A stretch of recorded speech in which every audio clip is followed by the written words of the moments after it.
ತಾಜಾ ಹಣ್ಣುಗಳನ್ನು ತೆಗೆದುಕೊಳ್ಳಲೆಂದು ತುಂಬಾ ಜನಸಂದಣಿ ಇರುವ ದಾರಿಯಲ್ಲಿ ಒಂದು ಅಂಗಡಿ ಕಾಣಿಸಿತು. ಆ ಅಂಗಡಿಯೆಲ್ಲ ತರತರಹದ ಹಣ್ಣುಗಳು ಇವೆ. ಆದರೆ ಅಂಗಡಿ ಯಜಮಾನ ಮಾತ್ರ ಎಲ್ಲೂ ಕಾಣಲಿಲ್ಲ. ಹಣ್ಣುಗಳ ಬೆಲೆಯನ್ನು ಕಾಗದದ ಮೇಲೆ ಬರೆದು ಇಟ್ಟಿದ್ದಾನೆ. ಅಂಗಡಿಯ ಮಧ್ಯದಲ್ಲಿ ಒಂದು ಕಾಗದದ ಚೀಟಿ ನೇತಾಡುತ್ತಿದೆ. ಅದು ನನ್ನನ್ನು ಆಕರ್ಷಿಸಿ ಕುತೂಹಲದಿಂದ ಅದರಲ್ಲಿ ಬರೆದಿರುವುದನ್ನು ಓದಿದೆ. ನಮ್ಮ ತಾಯಿಯವರಿಗೆ ಆರೋಗ್ಯ ಸರಿಯಿಲ್ಲದ ಕಾರಣ ಅವರ ಸೇವೆ ಮಾಡಲು ನಾನು ಸದಾ ಅವರ ಬಳಿ ಇರಬೇಕಾಗಿದೆ. ಆದ್ದರಿಂದ ನೀವುಗಳು ನಿಮಗೆ ಬೇಕಾದ ಹಣ್ಣುಗಳನ್ನು ಪಡೆದು ಅದಕ್ಕೆ ಸರಿಯಾದ ದರವನ್ನು ಗಲ್ಲಾಪೆಟ್ಟಿಗೆಯಲ್ಲಿ ಹಾಕಿ ಎಂದು ಬರೆದಿತ್ತು. ನನಗೂ ಆಶ್ಚರ್ಯವಾಯಿತು. ಈ ಕಾಲದಲ್ಲೂ ಇಂತಹ ಅಮಾಯಕರು ಇರುತ್ತಾರೆಯೇ? ಯಾರಾದರೂ ಅವನ ಗಲಾಪೆಟ್ಟಿಗೆಯನ್ನು ದೋಚಿದರೆ ಅವನ ಪರಿಸ್ಥಿತಿ ಏನು? ಅವನ ಅಮಾಯಕತ್ವ ಕಂಡು ನಗು ಸುಳಿಯಿತು. ಏನಾದರಾಗಲಿ ಅವನಿಗೆ ಈ ತರಹ ಮಾಡಬಾರದೆಂದು ತಿಳಿ ಹೇಳಬೇಕೆಂದು ನಿರ್ಣಯಿಸಿ ಸಾಯಂಕಾಲ ಅವನು ಅಂಗಡಿ ಮುಚ್ಚಲು ಬರೋ ಸಮಯದಲ್ಲಿ ಬಂದು ಅವನಿಗೆ ತಿಳಿ ಹೇಳಬೇಕೆಂದು ಬಂದು ನಿಂತಿದ್ದಾನೆ. ಅಂಗಡಿಯ ಮಾಲೀಕ ಹಣವನ್ನು ತೆಗೆದುಕೊಂಡು ಅಂಗಡಿಯನ್ನು ಮುಚ್ಚಲು ಮುಂದಾಗಿರುತ್ತಾನೆ. ನನ್ನನ್ನು ನಾನು ಪರಿಚಯಿಸಿಕೊಂಡು, ನೀನು ಎಂತಹ ಬುದ್ಧಿಯಿಲ್ಲದ ಕೆಲಸ ಮಾಡುತ್ತಿರುವೆ ತಿಳಿಯಿತೇ?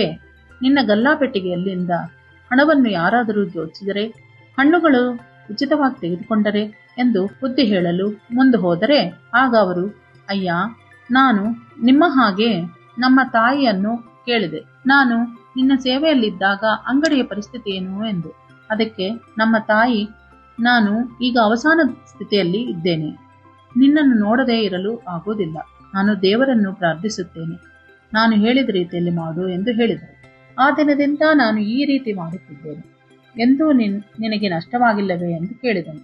ಅದಕ್ಕೆ ಅವನು ಗಲ್ಲಾಪೆಟ್ಟಿಗೆಯನ್ನು ತೆಗೆದು ತೋರಿಸ್ತಾನೆ. ಆಶ್ಚರ್ಯ, ಅದರ ತುಂಬಾ ಹಣ. ಅಂಗಡಿಯ ಹಣ್ಣಿನ ಬೆಲೆಗಿಂತ 10ರಷ್ಟು ಹಣ ಅದರಲ್ಲಿದೆ. ಅಂಗಡಿಯಲ್ಲಿ ತರತರದ ವಸ್ತುಗಳನ್ನು ತೋರಿಸಿದನು. ಅದರಲ್ಲಿ ಸೀರೆಗಳು, ಸ್ವೆಟರ್ಗಳು, ಆಗಲೇ ತಯಾರಿಸಿದ ತಿನಿಸು ತಿಂಡಿಗಳು ಇವೆ.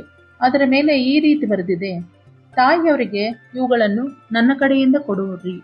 ಅಂಕಲ್, ತಾಯಿಯವರನ್ನು ನಮ್ಮ ಹಾಸ್ಪಿಟಲ್ ಕರೆತನ್ನಿ, ನಾನು ಅವರಿಗೆ ಉಚಿತವಾಗಿ ಚಿಕಿತ್ಸೆ ನೀಡುತ್ತೇನೆ ಎಂದು ಬರೆದಿತ್ತು. ಅವರ ವಿಸಿಟಿಂಗ್ ಕಾರ್ಡನ್ನು ಇಟ್ಟಿದ್ದರು. ಇದನ್ನೆಲ್ಲ ನೋಡಿದ ನನಗೆ ಕಣ್ಣಲ್ಲಿ ನೀರೂರಿತು. ಸಮಾಜವು ಸ್ವಾರ್ಥ ತುಂಬಿದೆ, ಒಳ್ಳೆತನ ಕಾಣುತ್ತಿಲ್ಲವೆಂದು ತಿಳಿದ ನಾನು ಈಗ ನನ್ನ ಭಾವನೆಲ್ಲ ಚೂರಾಯಿತು. ಸಮಾಜದಲ್ಲಿ ಇನ್ನೂ ಒಳ್ಳೆತನವಿದೆ. ಮೊದಲು ನಾವು ನೋಡುವ ದೃಷ್ಟಿಯನ್ನು ಬದಲಾಯಿಸಿಕೊಳ್ಳಬೇಕು. ತಾಯಿಯ ಸೇವೆ ಮಾಡುವುದರಿಂದ ಸಾಕ್ಷಾತ್ ದೇವರೇ ಅವನ ಅಂಗಡಿಯ ಕಾವಲುಗಾರನಾಗಿದ್ದಾನೆ. ಎಷ್ಟೇ ಕೋಪಗೊಂಡರೂ ಮತ್ತೆ ನಮ್ಮ ಮೇಲೆ ಕೋಪಿಸಿಕೊಳ್ಳದೇ ಇರುವವರು ಈ ಸೃಷ್ಟಿಯಲ್ಲಿ ತಾಯಿಯೊಬ್ಬರೇ. ತಾಯಿಗೆ ಮಾಡುವ ಸೇವೆ ಎಂದೂ ನಿರರ್ಥಕವಾಗದು.